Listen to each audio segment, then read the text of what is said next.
And for this month, we have Dr. Myron Wasiuta, also a member of the cast, and he's going to talk, do an introduction to the astronomical video imaging. This is the serious stuff that he's talking about, and not my nocturne thing, but this is the serious business. So he'll walk you through that. And let me see. On that note, Dr. Wasiuta, it's over to you. So my name is Myron Wasiuta. I'm happy to be here with you all tonight. I'm a member of the cast for about a year, maybe or so. So I'm relatively new too. And my passion or interest is sharing what I see and can capture through my telescopes with others. That can be adults, that can be children, that can be students, it can be people around the world who via remote telescopes. It's just what I love to do. And astrophotography is, I guess, the way that I do it, although most of my stuff is video. So I do astrovideography. Now, I'm not an astrophotographer. I'll be the first person to tell you that. I am far less experienced than a number of you guys out here in this club right now. So the purpose of my talk tonight is not to really tell you about the technical details of how to get pictures, long exposure photographs through your telescope. It's how to capture images and video with tools that you might already have in your pocket, i.e. your phone. And we've seen some great works already, like Carl was showing his images of the Milky Way, Kevin, your nocturne images. And that's pretty much some of the things I'm going to talk about tonight. I'm going to show you how I do that and some of my examples. And then I'm going to show you how to capture the next level of images, and that's video through the telescope. In the old days, video was very difficult to capture through telescopes because our cameras were large, the sensors were not very sensitive, or we were using film, and it just wasn't really practical. But nowadays, with the technology that we have on our phone, we can capture amazing detail and amazing things through our telescopes. And even without a telescope, you can capture amazing scenes with just your phone. So I'm going to start off with just a pop quiz for you guys. Okay, let's see if I can find this here. I'm going to show you a picture here, and I'm going to show you three statements. I'm going to give you three statements. And the object of this exercise is to tell me which one you think is false. Two of them will be true. One of them will be false. All right. What's the metric true and false? The metric for true and false is it's either true or it's false. All right. There's no interpretation in between here. It either is or it isn't. Okay. Right. No half truths. Exactly. So to give you some background, this is the moon, Jupiter's moon, Io, the closest moon that orbits to Jupiter. Okay. And the first statement is Io is in a tidally locked orbit around Jupiter, meaning when it orbits Jupiter, it keeps the same face oriented to Jupiter at all times, just like our moon does to Earth. That's the first statement. Think to yourself, is that true or is that false? Okay. If you don't know, that's okay. There's two other choices there. You can always guess. Right? Well, I'm not asking you to say anything just yet. Oh, I think I moved this. I just kicked this. Yes. So, what's that? Is that an elliptical orbit? Yes, slightly. It's pretty circular. It's pretty circular. Yeah. So, for the thought experiment that we're doing, we're not talking about tiny little details about things like that. It's just, in general, it keeps the same face to Jupiter. Statement number two. Io has the youngest surface of any object in the solar system. All right. In the order of maybe even less than 1 million years old. Okay. Think to yourself, true or false. And three, third statement.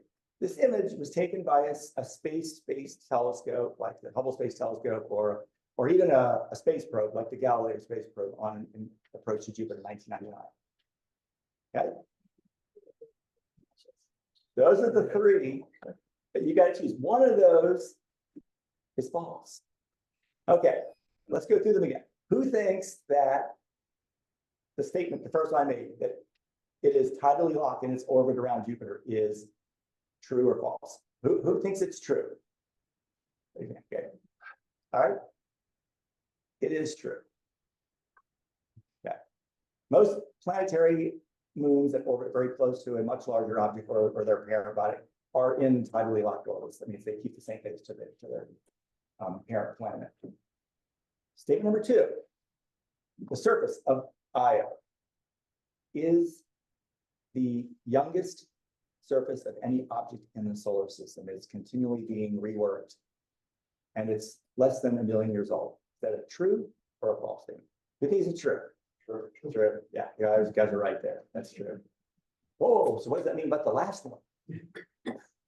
That's got to be false, right? By process of elimination. This is not a space-based image. This is not taken by the Galileo probe. This is not taken by the Hubble Space Telescope. This is far better than the Hubble Space Telescope has ever gotten.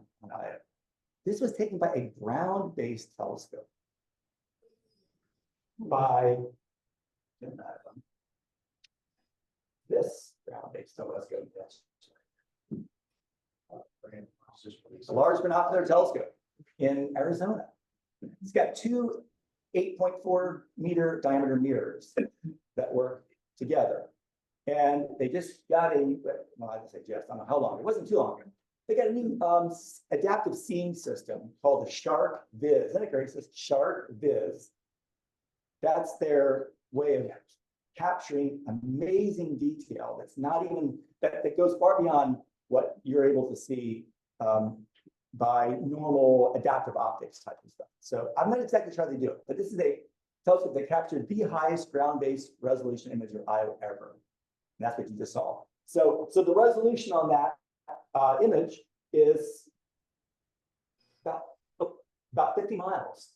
So we're seeing detail on that moon that's about 50 miles in diameter and larger. That's it. So those dark spots are, of course, volcanic deposits. Io is a very volcanically active moon, and is constantly undergoing resurfacing because of volcanic eruption. Sulfur variants are all just being deposited continually on the surface of that moon. And of course, we saw plumes of that when Voyager flew by back in the 70s.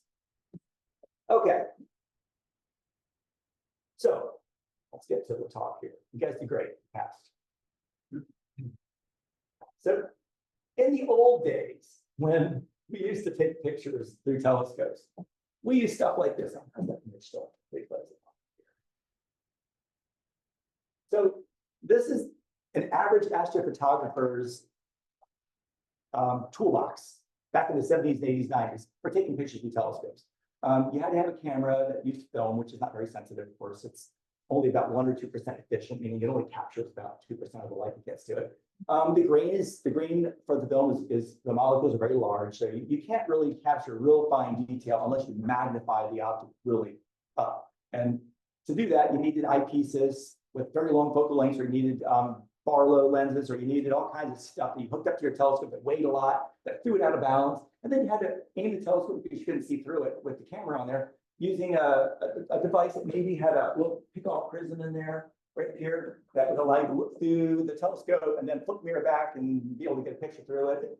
And then you had to have a way to adjust the telescope because you were never exactly polar aligned, because as Kevin was saying, things move in the sky. The Earth was rotating 707 miles an hour, our latitude. So that means everything in the sky is moving. So your telescope has to be tracking this. And it's not perfect. It doesn't track it perfectly because of mechanical imperfections in the mountain gears and all that, and your own perhaps inaccuracies in polar aligning it. So whatever you're looking at slowly drifts out of your view. So you got to have a way of keeping it in. So you have these little buttons that you push right here that would move the telescope up, down, left to right, while you're tracking, and try to keep that planet centered. It was a pain in the you know what. But nonetheless, we were able to get fairly decent pictures, which I hope maybe I can share with you some of these old vintage images that I took years ago using an old vintage slide projector right here. Some of you might not even know what that is. It's 14 years old. That's a mission page. You recognize that. Yeah, and half the slides in here are 40 years old. And they represent my early examples, my early efforts at photographing things in the sky through telescopes that varied in size from my own little homemade 6-inch reflector to the 12-inch Clark at USNO. I have some nice really photos of Jupiter and Saturn. I took through that are on the slides. So today it's a lot better. We have still some things that you need.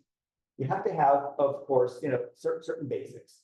And I guess I still have here. So the main thing you need is a computer, because the computer is what you're going to use to capture the images, which are usually in digital format, that come into your telescope through a small little digital camera like this right here, little webcam. Our club has one of these that you guys can check out if you want. This is what it looks like right here for the folks online. And it goes into the telescope and can capture the views through the telescope much better than these old cameras used to be able to do. And the signal is digital. It goes into your computer. You can use software to process it, bring out detail that maybe, you know, you didn't see initially. And it gives you a lot more flexibility. You still can use this split mirror thing, which is a good idea, because when you're imaging with this camera, it goes into this device here. You might want to even use a bar loop to make your image a little bit bigger. But you have another telescope, another eyepiece up here, which you can then, by flipping this little lever, you can flip between the views of your camera on your computer and your eye looking through the telescope. So it makes centering the object much easier, the planet or the part of it you want. That's almost an essential, I think. Otherwise, you're stuck looking at it on your computer screen and then moving it, you know, using your telescope control buttons to center using your computer screen. Both of those techniques work pretty well. It's up to you which way, you know, you want to do it. But I like the flip mirror because you have to first find what you're taking a picture of, right? And until you find it, you're not getting anything on your computer screen. So it's nice to be able to have that flip capability to find what you want to even photograph. So, okay. So probably the easiest, fastest, best way to get started in astrophotography is with a tripod-mounted SLR or a DSLR. And I know some of us still have film cameras that we use because there's still film out there that you can get well. And the key here is simply to get a tripod that's good. You want to have a tripod that is sturdy enough that it doesn't wobble a lot when you're taking your pictures. This is a good tripod right here. Okay, this is not a good tripod. Let's see what that is here. Right. Oh yeah, here we go. This is not a good tripod. Okay, it's the only thing it's really good for. If you put your camera on this one, it's going to wobble and shake. It's not going to be very good. You'll be very frustrated. But it did have one little feature, which is kind of nice, that I thought was kind of cool. It has an attachment for your cell phone that you can actually hook up to it. And you can take those images that you saw Kevin and Carl showing by just connecting your phone onto it. And you can get these time exposures in the sky with your cell phone using like apps like the Nocturne that you're talking about. So I've actually used this phone with this tripod to do that. And it's about the only thing this tripod's good for. It will not hold a normal DSLR camera. It was about 20, 24 bucks or so. Whereas a tripod like this one here might be $60 or so. So you definitely want to, don't skip on that. Now, Myron, you got a new camera and a DSLR, and I can't wait to see some of the pictures you get with that. But invest in a good tripod. That's going to make your life a lot I more. would have one because it has those 20 by 80 binoculars. Oh, yes, good. Heavy, so I had to Perfect. Yep. That'll be a lot better. So, okay, so let me show you some of my, well, these aren't as good as the ones that you guys saw earlier, but they give you an idea of what kind of images you can get with a cell phone using Nocturne. And this was simply a tripod mounted image that I think was, the way Nocturne works is it takes a series of short exposures, like 2 seconds or 1 second, whatever, and starts stacking them. So what Kevin was talking about, you take one image and you put it on top of the other. That process is called stacking. And there's a benefit to doing that, because the more images you stack, the less granularity and noise that's in the final image. So if you take one picture and look at it and blow it up, you'll see lots of pixelation and just noise in the image. And it's limited. It's inherent in the way that the camera works. You can't get around that, except by making the camera or the sensor colder and colder and colder. And you can't do that with your cell phone, really. It's not practical. Some of our cameras that we use for our telescopes, we do. We chill the chip. It's called a cooled CCD camera or cooled CMOS. And that does reduce the noise. So you can take one exposure and have it be a lot less noisy than it would have been had the cooler mounted on. But you can't do that with your phone. So to get around that, by using an app that can stack multiple images on top of each other. And by stacking it, the signal grows faster than the noise does. So the signal gets ahead of the noise and you get a clearer, cleaner picture after about 2 minutes. So this was about a 2-minute effect or effort of about, I don't know, 20 or 30 or 40 individual images that were stacked by the software, and it pops up on your phone. And Automatically line in. yes, that's the cool thing. You don't have to even think about that. It just does it. And this particular night, I was photographing the moon, which is the bright object on the down near the horizon. And then above that was Venus, and above that was Jupiter. Do you remember last year sometime when Venus and Jupiter got really close, there was a conjunction, right? And we could see it getting closer each night, and finally it got so close that it almost looked like a bright double star in the sky. It was really pretty cool. Didn't get it that part, but I got this part here. Did they actually ever eclipse, or did they just get close? No, they just got close. They didn't actually pass in front of each other, but they got pretty close. Close enough that I think if you put your thumb up, your thumb might have just covered it. That was pretty close, like half a degree or so. Here's another nocturne image. I go camping a lot, and I always bring my phone with me, of course. So this displays, though, a problem that I have, thanks to Boris, on my phone. And I still have not forgiven him for this, because one night we were in the dome there, and I was showing him the nocturne app. He goes, "Oh yeah, I have that on my phone, but it never works. I get all these red and green kind of halos around and all that. Oh, mine looks really good. I never get that." I showed him some of my pictures. So how does your phone work and mine doesn't? I don't know, but I just do it. Well, you know what? Right after that, I start getting that green area that he's talking about. So that's thanks to Boris. I don't know what happened there, but so nocturne is a really great way to get into astrophotography if you don't want to go the route of an expensive DSLR or SLR if you don't have one already. This is far better in terms of what it can do, though. Of course, it's a bigger lens. The amount of detail that you can get is determined by how much light that you get. And of course, everything in the sky is pretty faint. So you want bigger lenses than smaller lenses. Yes, you better pick that question back here. Yeah, is there an analogous to Nocturne that works on Androids? Yes, I think there is. And I think, is there a version of Nocturne that does work on Android? Yeah, I think there is. Yeah. Samsung has its own proprietary, really good. Yeah. Software. Some phones are Yeah. the modern ones that, are probably most of you all have now, probably have an app built in that it kind of does that. I'm using an SE, it's iPhone SE that's like really old. Okay. And so it doesn't have any of that capability, but the app does install that, so it works pretty good. So you're limited though with this kind of photography, because again, as Kevin was saying, things are moving across the sky. So you can't just infinitely keep the exposure open when you're looking at the sky with your camera and expect the stars to look like points. They won't. They're going to look like trails because the sky is continually in motion due to the rotation of the Earth. So there's a general rule that's very general that says that the longest exposure you can go without having star trails on your wide angle views is maybe like 300 or 500 divided by the focal length of your lens. So if let's say you're shooting with a 50 millimeter lens, which is pretty standard wide angle kind of view, you can go like 10 seconds or a little bit longer before you get your trails showing the stars look like trails when you're looking at the equator of the sky. Now, if you're aiming your camera closer to the North Star, you can go longer because it's all about angular motion. The angular motion of the stars across the sky is fastest at the equator, and it decreases when you get closer to the poles. So you can go a little longer if you're imaging like halfway to the pole. It's probably like a cosine function relation or something like that. So just kind of keep that as a general. That's a general, but experiment.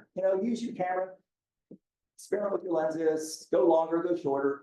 The other thing you can experiment with your camera is the ISO settings on there. Okay, so ISO settings are kind of like the old-fashioned ASA settings that we used to use when we bought film. Like you had film that was like Tri-X, black and white film back in the 70s and 80s. It was really relatively slow, right? I'm sorry, Tri-X was relatively fast compared to like Plus X, which was relatively slow. So, but Plus X film had smaller grains, so you got finer detail. So you had a trade-off there. You don't necessarily have to make a trade-off anymore these days because you can stack those images. You can crank your ASA or your ISO up really high, like the 3200 or 6400, and just start cranking away those images and use your software. A lot of times cameras will come with software that will actually stack the images for you. And then you can get the best of both worlds, sensitivity and less grain all in one. How many images are stacked in that, image there? Typically, it takes about 2 minutes to do about, it's like 30 or 40 images. I think the trees, moving with the stars. So they're not. The trees are going to stay relatively still in the image, but because there was, I'm shooting near the North Pole area here, there's not much motion of the stars. So you don't get much motion of background. And again, it's only 2-minute exposure too. So it's not really going to show much at this angle, this view, which is like 50 millimeter both lines. So, okay.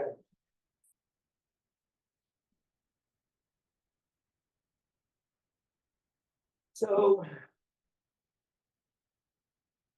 the next level of coolness, I think, from still image is video. And it's really cool to be able to get video through your telescope or your binoculars or whatever you're looking at through at the time. And one of the best ways to get video is your phone. And that's because 2 things had to occur before you could capture really high quality video through an eyepiece of a telescope. And that is the optics of the phone and the imaging sensor of the phone had become more like your eye. Okay? Your eye is amazingly adapted to looking in the dark at images through a telescope because the pupil of your eye is small and the optics of your eye are designed to give a flat appearing image on a very, very curved surface, meaning the back of your eye. And your retina has very, very, very fine resolution. It's got lots of these teeny little cells called rods and cones, which are just a few microns in size.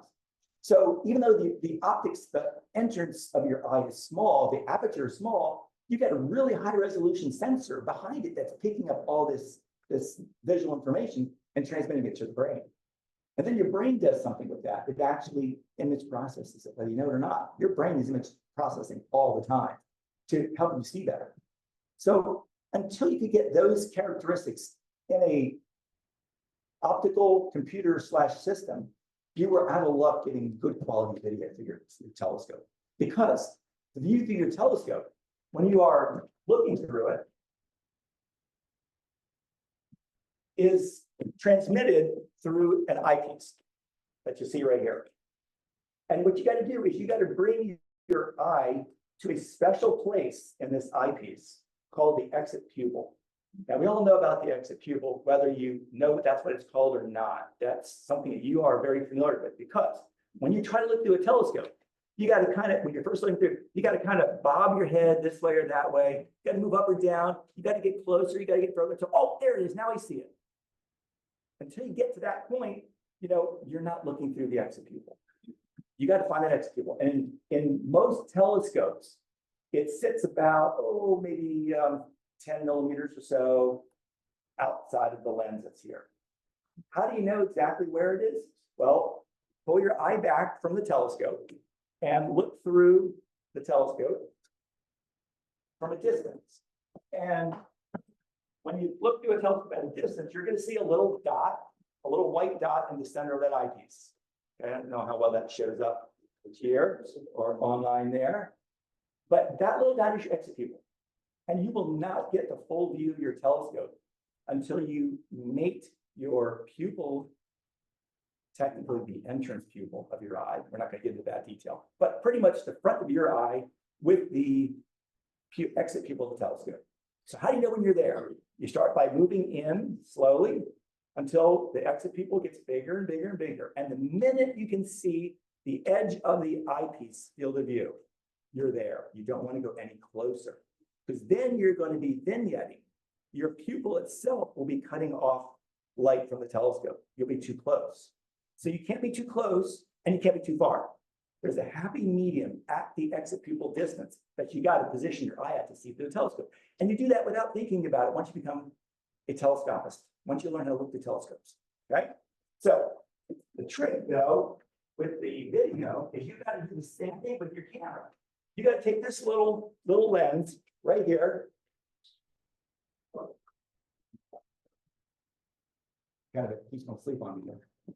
You gotta take the little lens in your iPhone or your Samsung or your Galaxy, and you gotta put it right to the point where that exit pupil is. And when you're there, you have to hold it there. It's not as easy as it sounds. And that's where the challenge comes in with this kind of photography. Yes, everything you need is here, but the technique you have to master is you.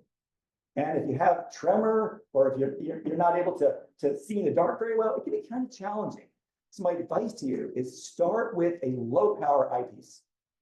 One that has a big number, like 50 or 40 on it, or 30, because the power of the telescope is determined by the eyepiece that you put into it.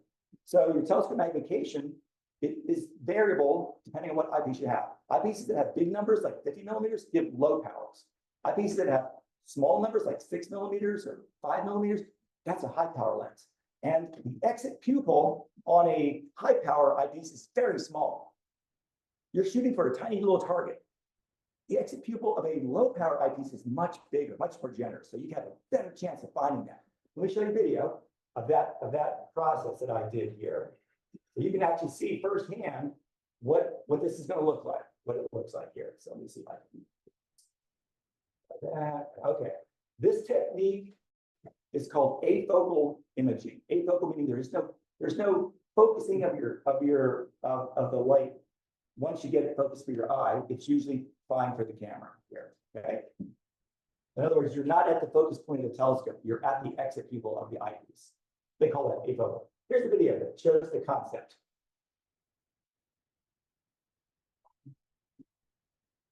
Now that's my phone, zooming on the moon. The moon's my target. See the exit pupil right there? I'm gonna go right into it.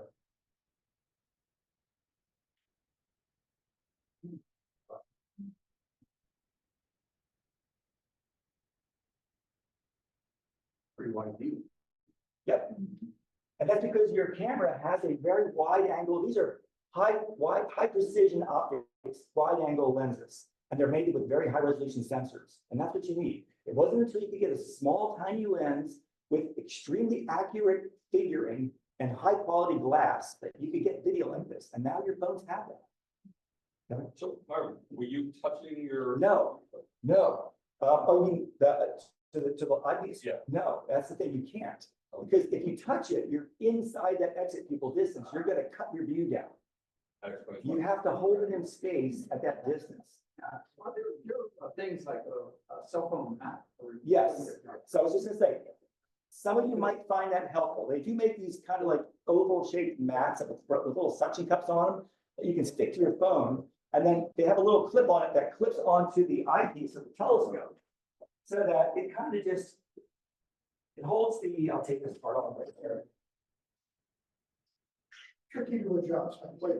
Exactly, which is why I don't use it. As I was just going to say that. So it connects onto this part of the diagonal of your telescope. The telescope, of course, is out here. And it holds the phone, supposedly, it holds it nice and steady for you. But I've never found it to be, it might, that's true. But it's also, it's a real bear to get lined up, and sometimes you just never get it straight and all that. And the problem, though, that you'll find is that there's always some vignetting, there's always some misalignment, there's always some misadjustment that occurs when you're filming, and it creates these distortions and optical effects that look like shadows moving in and out, or the image gets brighter and dimmer. That's all just because this is not, you're using your phone in a way that wasn't really meant to be used, and you're using your eyepiece in a way that wasn't meant to be used. We're improvising. You have to be right on axis. You have to be perfectly perpendicular, and you have to be centered right over that exit pupil. If you're like this, or you're like this, or you're moving around like this, you're going to get optical imperfections in there. Okay? So the things that I've seen are really good at making it flat and doing the right translation, but I'm not seeing anything that allows you to adjust The distance, and that's critical, because you have to sit at the exit pupil distance. Yeah, my phone's at 3 levels. That's One of them is for video, one's for shot. If you're doing the Yeah. video, you're gonna have to center right. other See, lens. that's the advantage have a double phone. I only got one lens. Now, it doesn't matter to me, right? You guys with these fancy ones now, 3 lenses on there sometimes. I don't know which one to use. I don't. All I would say is, figure out which one's for video and I wanted the next one to get an image. yeah, and mask the other 2 until you get it in there. Right? I had experimenting with those things. It would keep, I don't know what its criteria was, but if it got too dark in one lens, it would jump to another. Oh, yes. There's some kind of software. That's a good point too. And that happens even with one lens, but your phone is going to continually be trying to auto adjust exposure and focus. And so you have to trick the phone into not thinking it's an inch or half an inch from an object when it's really wanting to focus at optical infinity. Because that's the divergence of the light that comes out of your telescope eyepiece is not as if you're looking at something here, like you think you would be when you're looking at the eyepiece. It's as if you're looking at the mountains far away. And your phone has to be set to that focus or it's not going to be clear. And so your phone will kind of continually try to get focused. It'll focus on dust on the lens. It'll focus on your finger if you're near. You have to just kind of get it, let it settle out. And eventually it will, hopefully. If it doesn't, there is a way you can take your phone and aim it at the distance and you can auto exposure lock and focus. And you can do that on this phone by using a little swipe on the screen, you tap it a little thing and it'll lock that focus for you. So you pre-focus it, pre-exposure it, then you hope for the best when you look at the telescope. If you have Pro Tools on your phone camera, can't you just set it to manual focus and set it to infinity? You can, yes. And mine doesn't have that. Yeah. No, But yes, but you can theoretically do that. That would be a good way of doing it, actually. So you want to see some examples, some more examples here? All right, so this is to our 26-inch in the other room. wow. Can you believe that? Hear the motor running. You can hear the motor running, yeah. Yeah, I just took this phone right here, and the advantage of that scope though, you can hang off that eyepiece, right? And support yourself, and you can hold nice and steady. It's so big. You can't do it just going home, but you can do it with You see your heartbeat. yes, yes. So that's the Crater Chain Alpha. That is one of the highest resolution images I've ever gotten. Video of that in crater. There's another one. That's the still image. This is just snapping a picture now. Normally you wouldn't want to do that because your pictures are grainy singly, and video tends to suppress the noise by allowing your eye to integrate multiple exposures over several seconds or fractions of a second. So it's like your eye is stacking. It's one of the image processing thing your eye does. So one frame will look kind of grainy. A video of multiple frames of the same object at the same magnification will look clear because you're integrating the noise. Your eye integrates noise out and you can actually see more detail. So your video, I would encourage you to capture video through your telescope and not single images. However, when you have a massive telescope like that 26-inch in there, even your images are going to look pretty darn good because the image scale is so big and so bright, it's a very quick exposure. So that's, again, one of my best, and it's just holding the phone right up to the eyepiece. This is about 500 power. It was the 20 millimeter Nagler, I think, that we used in there. Okay. All right, let's look at another one here. Now, this is a view through one of the telescopes that you might have at home. This is a 5-inch telescope. This is in my drive, taken from my driveway of the Aristarchus crater and the Aristarchus plateau. And you can see some false color here because this was through a 5-inch Edmund refractor that I have. I got a couple old telescopes that are really fun to use. They're long focal length. They're perfect for this kind of imaging. So that was with the 5-inch refractor. All right, there's another one. You can do double star work. This is the double star Alcor and Mizar. Mizar is at the bottom, Alcor is at the top. And this is the middle star and the handle of the Big Dipper. So if you look at it closely, you can see a bright star and a faint one right near it. It's called the Horse and Rider. So this is the bright star in the middle of the handle of the Dipper, and there's the faint one at the top called Alcor. And Mizar itself is a double star. And you can actually, you can see one single image like this has a lot of kind of optical aberrations. There's blue and there's yellow around it. It doesn't look super, super sharp. But if you play it as in video mode, it tends to smooth out and it looks a little bit better. You can kind of see a little more detail. How much How much, resolution on this? So this was taken with the 5-inch refractor with this eyepiece right here. This is a gem of an eyepiece for video and finding. It's a 32mm television Wassel. Has a really generous eye relief on it. Makes the pupils nice out, right, to get that film really close. And by adjusting the exposure on the phone, I'm able to actually see stars through the 5-inch telescope that are pretty fainter than you would think. You can actually video double stars. And that's a really cool project.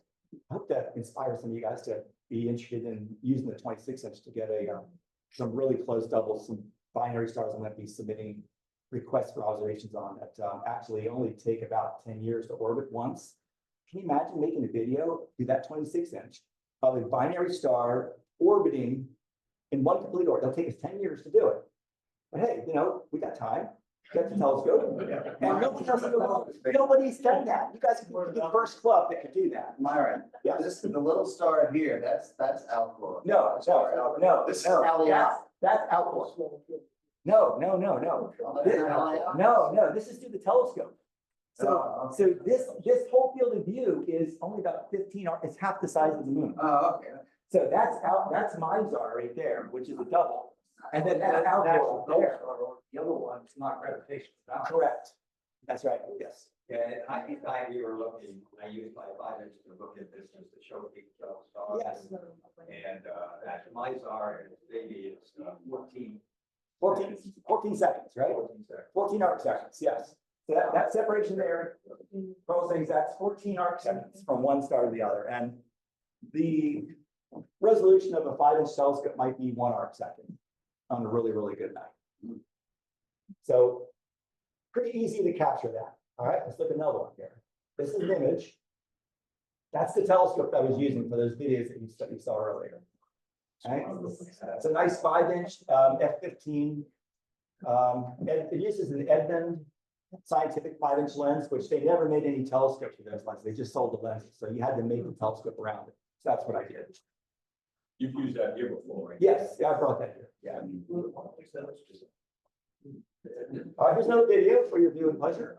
Let's see what this is. Oh, this is cool. So this was taken through the 5-inch refractor that I just showed you of the full moon. And because you have a phone, it captures audio also at the same time. So you can talk about things that you're seeing, or if you listen very carefully, frogs. Frogs. These are yeah, that's cool. Just amazed you can hold it steady. Yeah. So what you can do there is I brace, because the exit people so far out in that eyepiece, I say, you'll have to experiment, find out what eyepiece works for you. All right, which one's best? But I can hold it far enough away. I can use my fingers as a crutch. And that's how I do it sometimes. I just have a little technique that I do there. All day long, I hold lenses to look at people's eyes, and my fingers are used to doing certain things, right? And so I do the same thing with the telescope, right? So, all right, so here's another image. Let's see what this is. Oh, it's probably the screenshot of that. And there was the striations crossing, is that just high clouds? High clouds, yeah. The moon was rising, and I caught it as it was coming over the horizon. This was taken at James River State Park at the James River Star Party back 2 years ago, I think, something like that. All right, here's another video. Let's see what this one is. So this is through the 5-inch refractor again. It shows an interesting feature that I saw, the semicircle of crater right there. It looks like an eye looking back at you. I don't know how rare that is. It probably happens every month, every lunar month or so, but I thought it was kind of cool. Yeah. All right, here's another one. Another double star. This is Alberio through the 26-inch. What's the annual separation? So that's more. That's like 20. 20 seconds, yeah, something like that. Yeah. However, they used to think that was a double. Yeah. But, what is that?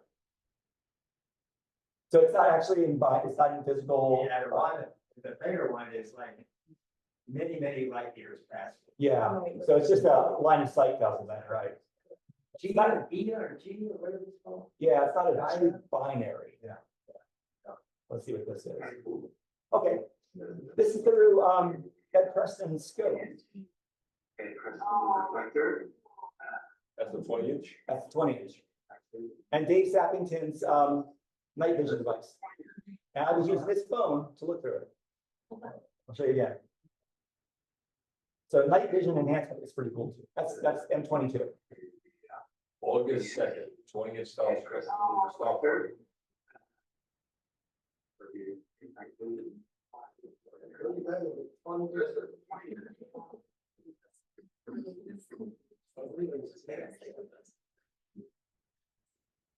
There's another.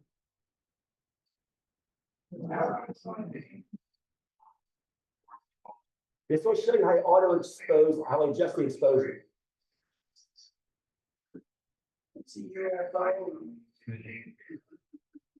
That's vignetting. That's the this line I was talking about.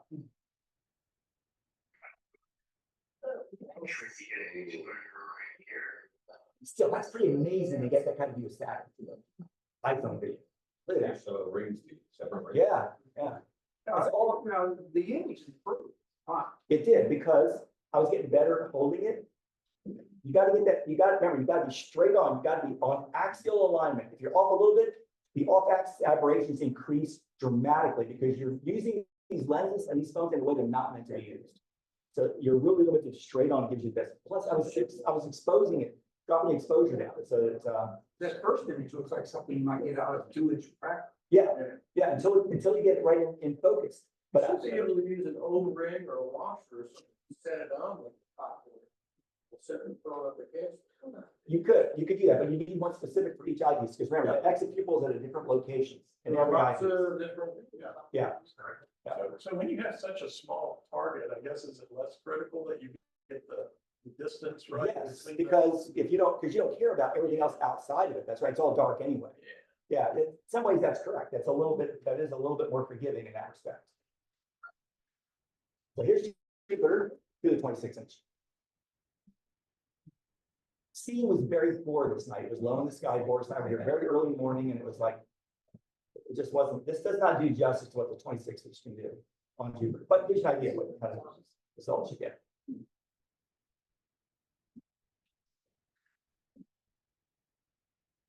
Another Saturn. This is one of my best ones. And that's good.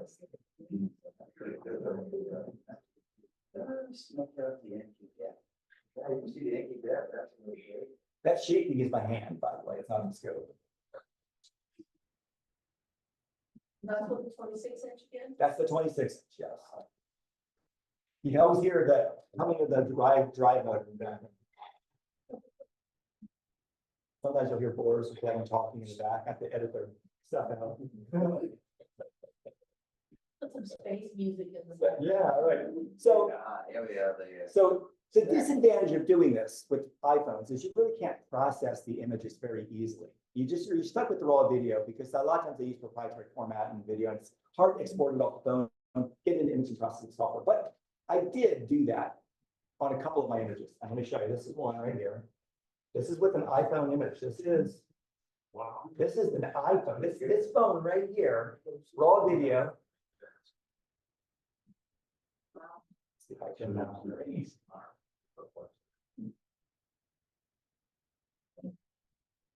pretty cool. That's just hand holding your phone. You can see the crate grain in there. You can see the seam division. Yeah. I mean, it's just it's amazing. Yeah. Great. Yeah. How much, how long, you process video for that, how long was the video that you started with? Just like what you're seeing there. Just, 10 seconds, maybe. Yeah. A few seconds. Yeah. Yeah. This is one of the images that I'm really proud of because it allowed me to see an object or capture an object I've never seen before. And that's the moon Venus, the innermost major moon of Saturn, right here. On the video that I've got, you can barely see it. It comes and goes in and out of the scene. But when you stack the images and process them, it becomes a lot more apparent. But this was a really pain in the butt image to try to get because I spent hours and hours trying to figure out the software and what to import it into. I had to use PIPP, then auto stacker, and then convert that and get into registacks. And it's like, oh my God, it's not practical. So what is practical? Let's say you want to take this to the next level now. Okay, you've done what you can with your phone and you want to go to the next level there. The next step is using a webcam. And that's because you don't have to hold it. Okay, it goes into the telescope. It slides in like an eyepiece. It plugs into your computer. And it produces an image right onto your computer that you can now export to other software that it's in a format that a lot of software loves. It's called AVI. And you can process and bring out detail that's just incredible. And I just want to point out that, cameras of this size, they is inexpensive. They're inexpensive. Yes. Yeah. You guys have in the club, we've got one of these that Boris and I were using on the, I'll show you some video I took of that here in a second. So definitely this is a lot better than your cell phone because it'll capture more detail, more, in a better way. But the disadvantage is you have to couple it with software. So that software that I use is called SharpCat. This is what it looks like right here. So I'd highly encourage you, if you're thinking about doing imaging through your telescope, get SharpCat, put it on there, it's free. What's the offer for that? Is that a one? This is a an ASI 120. Yeah, I use it. This is actually my guide camera for my telescopes back then. Yeah, but it takes great planetary shots. Yeah. So software that I would recommend is SharpCat. This is what it looks like when you open it up. You go over to cameras. I got to plug the camera in for so let me just go ahead and do that here. So it recognizes it. Okay, so the camera's plugged in. That's what it looks like for the folks online here. It's plugged in my computer. And you just go up to where it says cameras, slide down the menu there, and you'll see your camera lit up, ZSI 120 mm. So it talks to the camera now. There's our live view. If I cover the camera, it goes away. There it is again. So what you do is you just take this and you insert it into your telescope. And this can be anybody's telescope, it's generic. It's an old C5 they use here. And the camera is designed to slide right in like IDs. There we go, just like that. Right. So now we're taking video through the telescope right now, actually. Okay. And the neat thing is, because these cameras, the sensors have such small pixels, you don't need a lot of eyepieces to make the image bigger like I used to have to do in the 80s and 90s. You just plug these right in. Maybe use a 2x Barlow ahead of that. But even that sometimes is necessary depending on the photon of your telephone. But it is good to have one of these because this will allow you to be able to see through your telescope while the camera is taking images here. And you can line it up, find it, and then you can get your video. So it is a bit of trial and error. There are little settings over here on the side that you can use that control the camera. So your exposure time is right here. It says exposure. You can go, 25 milliseconds shorter. You just experiment and see what exposure time gives you the best image on the planet or the moon that you're looking at. And it's trial and error. And then to capture, you go here to where it says capture, start capture, and you name your target, whatever you want, like test or whatever, and then hit start. And boom, now we're recording images of the moon or the planet, whatever is in your telescope right now. To end it, you just hit stop capture, and voila, we just captured 204 frames in that short time. Those 204 frames now can be stacked in another program called Registax. And this is the one that really brings out the image. All right, so let's do this. Let me show you how this works here. I'm going to pull up the video that I made of Jupiter, and we're going to actually go through the process here. So let me show you. I'll select my image. This is all for Windows and not Mac. This is all Windows, yeah. Here are four.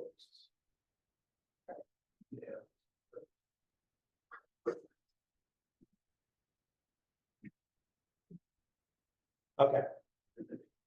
This video here, this was taken through that this is the image that you guys showed earlier that I took. It's taken through a 6.5-inch refractor. You just hit open, and what's going to do is it's going to take the video, and it looks kind of fuzzy there a little bit. It's not all that great, but it's not that bad either. So it shows the belts, it shows some blue clouds at the bottom end of the top belt there. But what you do is you have to tell the software what it is that you want to stack and what you want to do to where you want to cause the software to compare all the different images and figure out what the real image looks like based on the blurring that's occurring from the median or the norm. And it puts it all together into a real image. So you have to give it an area to work with. So I usually use a pixel or an area of 256 pixels. click on that, you just double tap on it and on screen now, the software says, okay, that's my target. So now you go to a line, watch this. It's going to go through every single image in your video that you took. And it's going to stack them one on top of the other, so they all exactly line up. Then it's going to massage and change the shape of the object to match this average reference that it calculates out that it thinks is the real way that it should look based on all the optical and atmospheric turbulence effects that occur during your video capture. Once it gets done, and we are almost there. What's this program there? This is called SharpCap. I'm sorry, Registax. Yeah, SharpCap is what I use to capture the image, and then I import the captured video into Registax. And this is version 5. I hate version 6 and the newer ones. I don't know why they don't work for me. This is like really old, but it works. So I stick with it. I'm an old guy, I like old stuff, and it works. My, let's see. That looks like it's 2,500 frames. Yeah, Like. that's not the one I wanted. That's not the one I wanted to show you. That's gonna take, yeah, That's like, about a quarter of the way down. yeah, that's not the one. I don't know what happened there. So let me just close this out here. Let's try again here. So let's go to, I thought that was one here. All right, let's go to a different one here. But you get the idea. That's how it stacks. Now I'm gonna do, let's try a different one here. Finish process. 33 seconds. Yeah, that's a shorter one.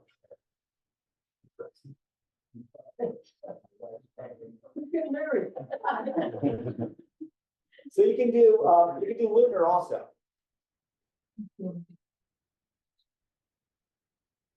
Here's an image of the moon. We just pick out an area there, do the same thing. And we'll just align this. Hopefully this will be a little bit faster. I can't see that thing at the bottom here. It's easier to leave and turn around and see it. Yeah, this is gonna take too long too. For some reason it's not, these aren't the videos I thought I was gonna get, but it might, we'll see. So again, this is something you can just see. This image is so big. That's the problem. It's the color camera I was using, and I didn't take it into consideration when I actually. So I'm sitting now. What I'd be doing now is I'd be walking away from the computer for a few minutes and getting a cup of coffee, or having dinner, and then coming back and it's all done, and you do your processing there. So I haven't done this stuff, but have you ever done wrong things that you have to use? I mean, there was a Jupiter rotation. Yeah. Or something like that. there is software that can do that. They can actually de-rotate. I don't do that because all my frames are short enough, or my image is short that I don't get rotation. I keep them low on Jupiter less than 2 minutes. So let me show you some of the process results instead of actually watching people. Don't have to kill time doing that. Let me show you the actual. Hey, Myron, quick question. Yes. Once, when we're doing the 26 and you were doing the same thing. Yes. I think you also said that the software throws out images that are like a cloud cover. Yes. So what it can do is you can set it for, okay, I only want the top 20% in terms of resolution and clarity, and it throws out the rest. So you can kind of manually set that in the software. It'll allow you to have some more freedom in terms of that. So here is, let's just show you some pictures. That's through the 26 inch with the webcam club scope that we have here. The ASI, what is it, a 663, right? Color camera. That's one of the images there. Here is another 26 inch Saturn. Wow. That camera.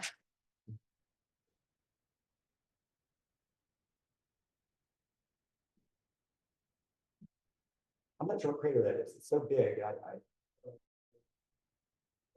Here's one of my, this is here, another view. This is through the 26 inch. These are the final processed images that come out of that stacking software I was just showing you. All I did was take it out of that and save. This is what it looked like right here.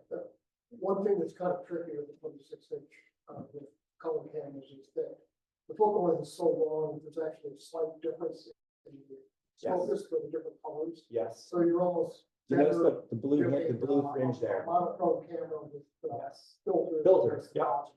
And that's the technique we ended up adopting for the best images. Right. Yeah, exactly right. This is the most amazing image of Play-Doh I've ever taken. Wow. Look at that. Look at all those craters on the floor. This is for our 26 inch back there. Yeah, with that color camera that we were just talking about. So that's the one that's owned by Cast, the color camera? Yes, this is the cast color camera. Available for anybody. to Anybody borrow? to use. We just put a yellow filter ahead of it to help with the suppress some of the chromatic aberration. And then you can color balance it when you do your image process. But that is the best image of Play-Doh I've ever taken. I just so proud of it. So the nice part about it is borrow the camera, and then you borrow the knowledge of some folks in here and say, hey, can you show me how to use it? Yeah, and then you get a 26 inch scope to mess with. Okay, there's that Jupiter. That's a 26 inch Jupiter right there. From that video that I showed you earlier, that's the final process.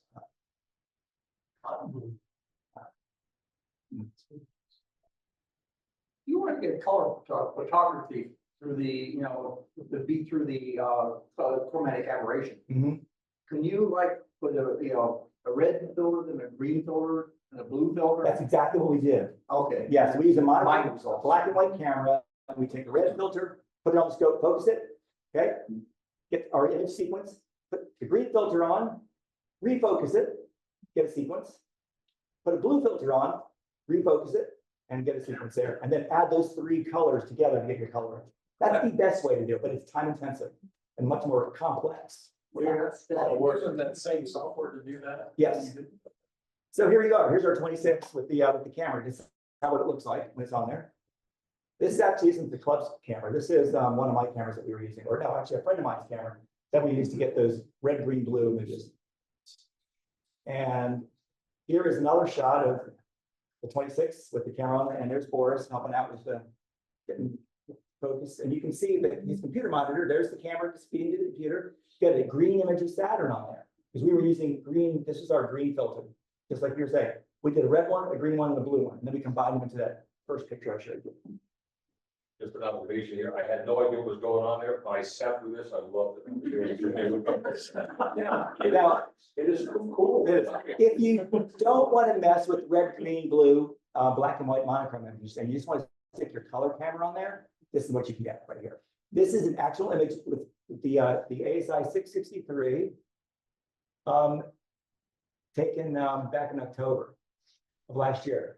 And it shows, yes, it's not quite as sharp. You can see the blue fringe around it, but it's not bad, considering, it's Cause of that blue fringe.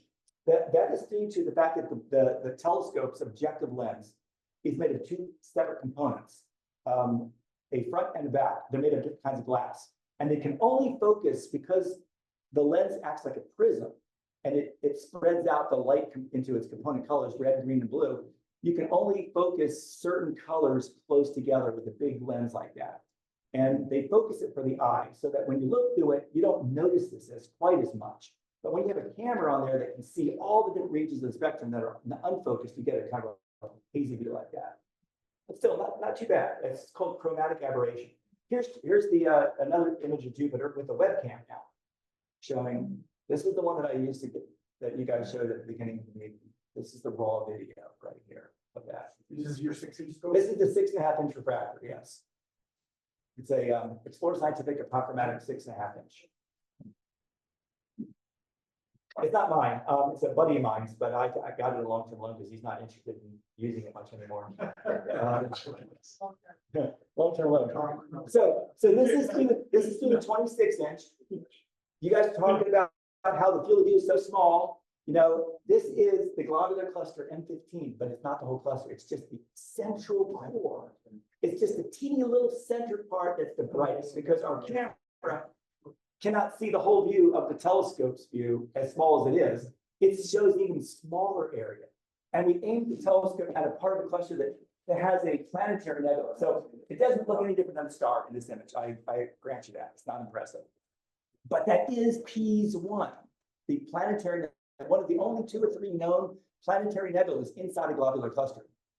It's 15th magnitude, it's really small, really thin. It's 1 arc second or smaller. And we got it. That's it. That's it right there. And that was taken with a camera just like this, a black and white camera, stuck into the eyepiece of that 26-inch telescope. You only got, what, a couple of arguments. Yeah, it's 2 arc minutes at that. It's tiny. It's like 1/10 of 1/20th the diameter of the moon almost. I mean, it's just really, really small field of view. Now, a couple of years ago, Mars was great.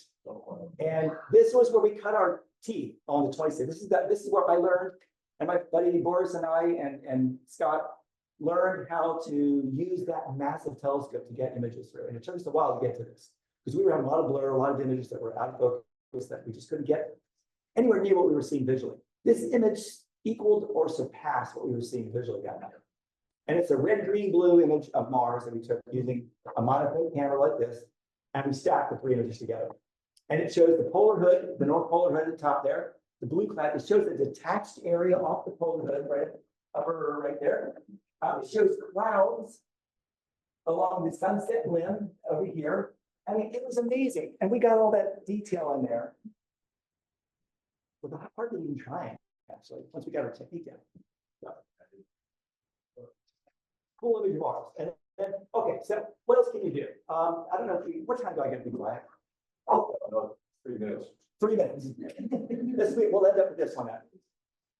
This was taken through the 6.5-inch refractor that occurred, it was back in February, of a occultation of the double star Zeta Piscium. But it wasn't just an occultation, it was a grazing occultation. I had to get to a certain spot in the road after work, get my scope set, work got dark, stuck the camera up in the eyepiece and started filming.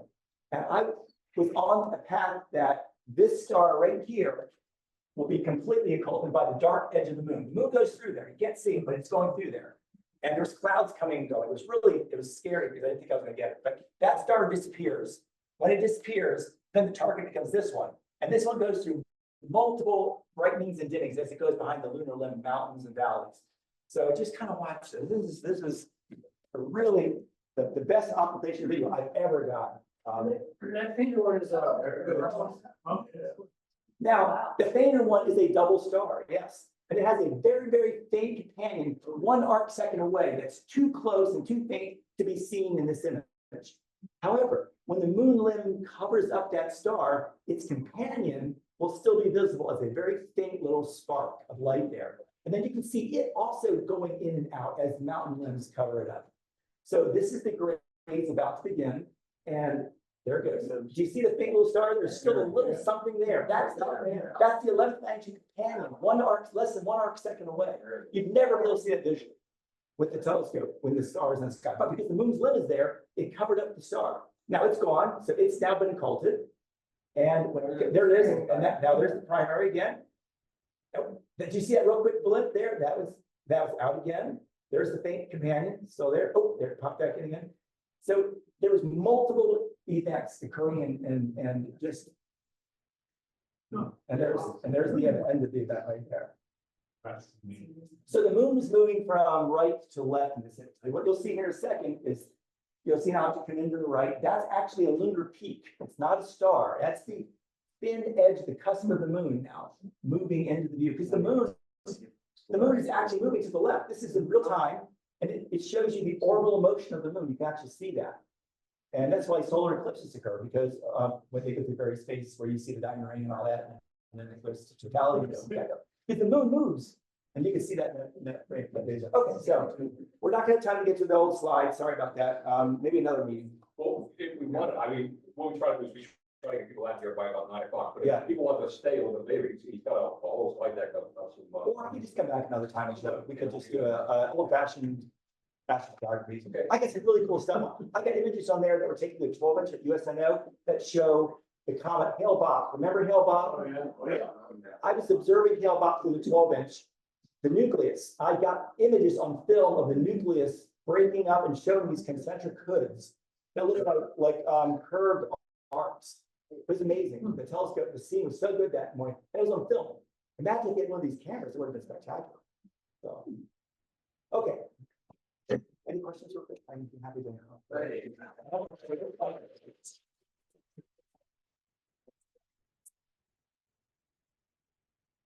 So Dr. Myron Wasiuta, as you probably tell from all his knowledge about eyes, is an ophthalmologist. Optometrist. So he knows stuff, right? And he's also, well, if you saw his bio at the beginning of, he's done a lot of stuff. You were doing this work at the, So back in the 1990s, I had observing privileges at USNO, Naval Observatory in Washington DC.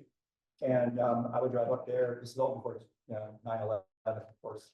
And I would get up there really early in the morning, and I would use the telescopes up there to get video, photos and sketches of the planets. I was submitting my data to Alpo, and met a bunch of interesting people. One particular morning, a helicopter came in when I was in the dome. And I have pictures of this too, I'll show you if we do show the slides sometime. And Dan Quayle walks out of the helicopter, right? And the Secret Service come up there a few minutes later, they say, the vice president wants to look through the telescope. He saw the dome open. Great, have him come up, I'll show him Jupiter. I was looking at Jupiter at the time. So Dan Quayle and I looked at Jupiter through this telescope. It's pretty cool. Yeah. And then Sandra Day O'Connor was another VIP that I met up there once in my observing. That was pretty cool too. Yeah, thanks so much. Myron is a member of the club. I don't believe you have one listing here, but obviously for every month, not obviously, but every month we provide a gift to our presenters. And this is the coveted cast coffee container. It's the 14 now, coveted cast coffee container. And so we give that to you. And thank you so much for your time.